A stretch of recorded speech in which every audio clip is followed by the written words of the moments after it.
Assalamu alaikum friends, welcome to my channel Knowledge Seekers. Please don't forget to subscribe and press the bell icon for the notification of the next video. दोस्तों आज हम Christopher Marlowe के play the ज्यू of माल्टा के बारे में discuss करेंगे। तो दोस्तों ये प्ले स्टार्ट होता है माल्टा नामी शहर से जब तुर्की के सुल्तान का बेटा कैलीमिथ माल्टा आता है ताकि टैक्स वसूल कर सके जो कि गवर्नर फ्रेंजी ने 10 साल से अदा ना किया था। अब माल्टा का गवर्नर फ्रेंजी कैलीमिथ से वादा करता है कि वो 1 माह में टैक्स अदा कर देगा। कैलीमिथ फ्रेंजी की बात मानकर वापस चला जाता है। फ्रेंजी अब सोचता है कि वो ये पैसा कहाँ से इकट्ठा करे, तो वो ये प्लान बनाता है कि वो माल्टा के ज्यूज़ की आधी प्रॉपर्टी ले लेगा। बारबरस जो कि एक रिच ज्यूज़ था, तो उसने कहा कि फ्रेंजी तुम ऐसा हमारे साथ नहीं कर सकते। तो फ्रेंजी उसकी बात से गुस्सा हुआ और उसकी पूरी जायदाद जब्त कर ली। अब बैराबास की ज़िंदगी के सिर्फ 2 मकसद बाकी थे कि वो अपनी जायदाद कैसे वापस ले और फ्रेंजी से बदला कैसे ले। बारबरस की बेटी होती है एबिगेल, वो इसका इस्तेमाल करता है ताकि अपनी प्रॉपर्टी वापस ले सके। अब एबिगेल फादर के कहने पर नन बन जाती है और वो रातों रात सोना निकलवा लेती है। अब बारबरस का एक मकसद तो पूरा हो गया, अब इसका दूसरा मकसद था कि वो फ्रेंजी से बदला ले। तो फ्रेंजी का एक बेटा होता है लोडोविक जो कि बारबरस की बेटी के साथ मोहब्बत करता है। अब जब बारबरस को इसका बात का मालूम होता है तो वो कहता है ये अच्छा मौका है कि वो इससे बदला ले सके। तो वो लोडोविक से कहता है कि वो उसकी बेटी से शादी कर ले।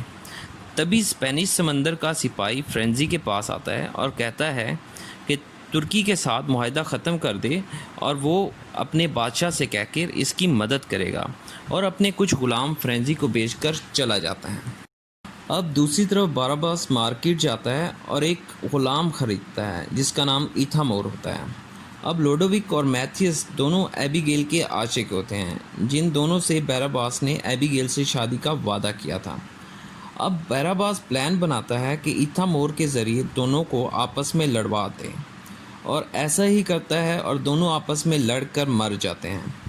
अब एबिगेल मैथियस से प्यार करती थी और जब इसे पता चलता है कि उसके फादर ने एक चाल चलकर उसे मरवा दिया है तो वो सच में नन बनने का फ़ैसला कर लेती है।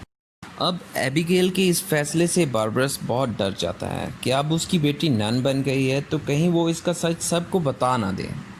तो बारबरस जहर वाले दलिया चावल भिजवा देता है और उसकी बेटी और उसके साथ की तमाम नन्स उसे खा लेती हैं। तो एबिगेल मरते मरते अपने बाप बारबरस के तमाम जराइम ख़त में लिखकर प्रायर को दे जाती है। अभी इसी दौरान तुर्क माल्टा पर हमला कर देते हैं।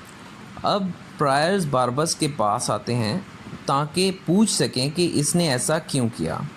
बारबरस फिर से एक ट्रिक खेलता है और कहता है मैं शर्मिंदा हूँ और मैं ज्यूज़ से क्रिश्चियन बनना चाहता हूँ और अब दोनों में से जो भी क्रिश्चियन बनाएगा उसे अपनी जायदाद दे देगा। दोनों आपस में इसी बात पर लड़ने लगते हैं और इथामोर मौका पाके इनमें से एक प्रायर का गला दबा देता है और दूसरे प्रायर को इसके कत्ल के इल्ज़ाम में फंसा देता है। अब बारबरस के तमाम कारनामे सिर्फ इथामोर जानता है। इथामोर एक प्रॉस्टिट्यूट के इश्क में पड़ जाता है जिसका नाम बेलामीरा होता है। इथामोर प्यार के नशे में बारबरस के तमाम कारनामे बेलामीरा को बता देता है और इसके कहने पर अपने मालिक बारबरस को ब्लैकमेल करता है। जब इथामोर उसे ब्लैकमेल करता है तो वो जान लेता है कि ये सब बेलामीरा करवा रही है। तो वो एक फ्रेंच जादूगर का बेस बदलकर बेलामीरा के घर जाता है और इन सबको जहर दे देता है। मगर मरने से पहले दोनों गवर्नर फ्रेंजी के पास जाते हैं और उसे तमाम सच बता देते हैं। अब बारबरस पकड़ा जाता है और वो अपनी चालाकी के तहत एक ड्रग लेता है जिससे सब समझते हैं कि वो मर गया और उसे उठाकर शहर के बाहर फेंक देते हैं। अब जब बारबरस जागता है तो माल्टा के लोगों से बदला लेने के लिए तुर्क से जा मिलता है। तुर्क बहुत खुश होते हैं और इसे गवर्नर बना देते हैं। अब बारबरस को गवर्नर बनकर मज़ा नहीं आता और वो सोचता है कि उसने माल्टा को धोखा देके अच्छा नहीं किया। तो बारबरस फ्रेंजी को ख़त लिखता है कि वो उन्हें तुर्कों से बचा लेगा, क्योंकि अब वो तुर्क का गवर्नर है और तुर्कों को धोखा देके माल्टा आ जाता है। अब फ्रेंजी लास्ट मोमेंट पर उसके ख़िलाफ़ हो जाता है, क्योंकि वो जानता था कि ये चालबाज शख्स है, जबकि इस बार बैराबस सच में मदद करना चाहता था।